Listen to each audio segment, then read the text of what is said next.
ভবানীপুরে বিজেপির প্রার্থী হিসেবে মনোনয়ন দাখিল করলেন বিরোধী দলনেতা শুভেন্দু অধিকারী।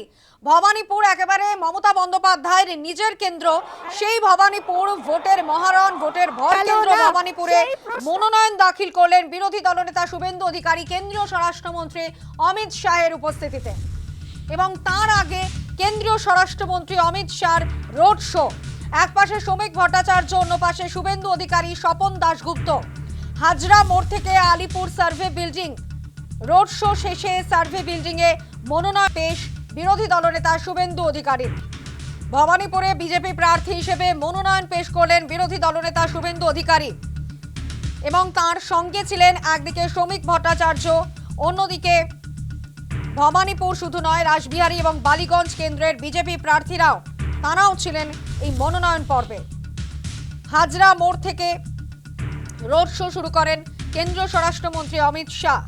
আলিপুর সার্ভে বিল্ডিং পর্যন্ত এই রোড শো চলে। তারপরেই কিন্তু পায়ে হেঁটে অমিত শাহের সঙ্গে মনোনয়ন জমা দিতে যান শুভেন্দু অধিকারী, স্বপন দাশগুপ্ত এবং শতরূপা, রাসবিহারী এবং বালিগঞ্জ কেন্দ্রের বিজেপি প্রার্থী।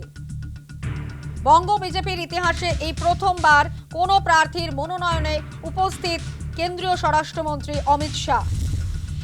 যদিও মমতা বন্দ্যোপাধ্যায়ের খাস তালুক হিসেবেই পরিচিত এই ভবানীপুর, এবারে ভবানীপুরে একেবারে মহারণ। একদিকে মমতা বন্দ্যোপাধ্যায় এবং অন্যদিকে বিরোধী দলনেতা শুভেন্দু অধিকারী।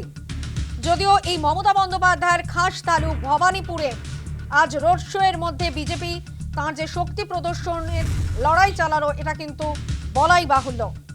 অমিত শাহের উপস্থিতিতে বিজেপির কর্মী সমর্থকদের অবশ্যই মনোবল বাড়বে বলেই মনে করছে রাজনৈতিক মহল।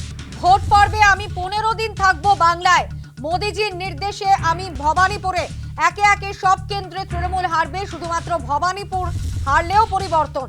ভবানীপুরে মমতা হারলে পড়ে যাবে সরকার, ভবানীপুরে বললেন কেন্দ্রীয় স্বরাষ্ট্রমন্ত্রী অমিত শাহ। কি বলেছেন কেন্দ্রীয় স্বরাষ্ট্রমন্ত্রী, শোনাবো। मोदी जी के नेतृत्व में यहां भारतीय जनता पार्टी की सरकार बननी चाहिए। इसलिए पूरे बंगाल की जनता परिवर्तन के लिए तत्पर बैठी है, तैयार बैठी। 15 दिन तक मैं बंगाल में ही रहने वाला हूं। भवानीपुर वालों, पूरे बंगाल में परिवर्तन करने आपके हाथ में है। अगर भवानीपुर वाले एक ही सीट जिता दे तो परिवर्तन अपने आप हो जाएगा। अरे शुभेंदु दा हमारे नंदीग्राम से लड़ना चाहते थे।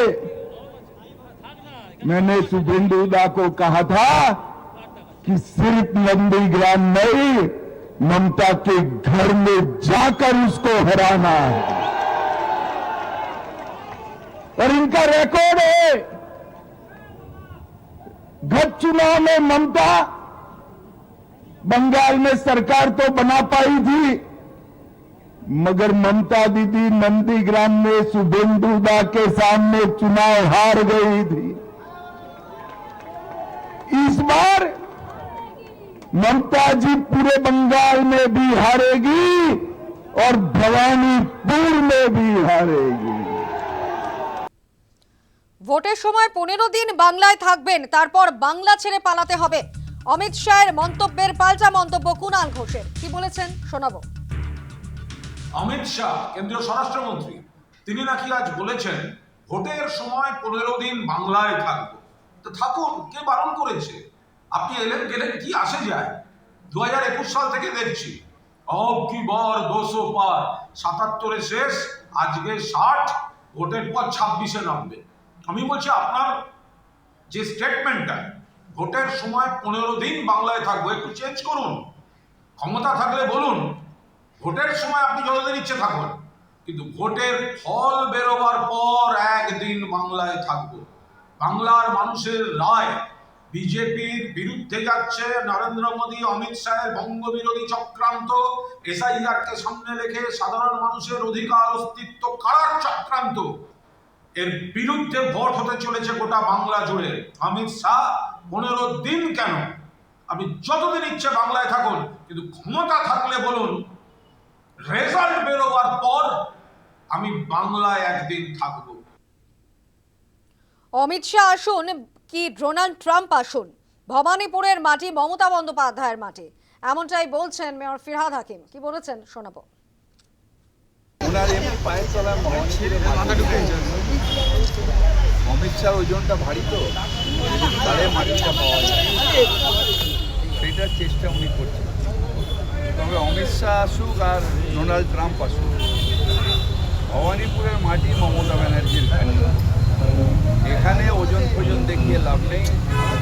স্বরাষ্ট্রমন্ত্রীকে যদি আমেরিকার প্রেসিডেন্টকে নিয়ে এসে, যার সামনে মোদী সাহেব নিচু হয়ে থাকেন, পায়ে ধরেন, তিনি আসলেও কিছু হবে না। মানে মমতা শুভেন্দু অধিকারী ঠাকুর দাদা, উনি মোদির বাচ্চা, আবার উনি হচ্ছেন ট্রাম্পের বাচ্চা।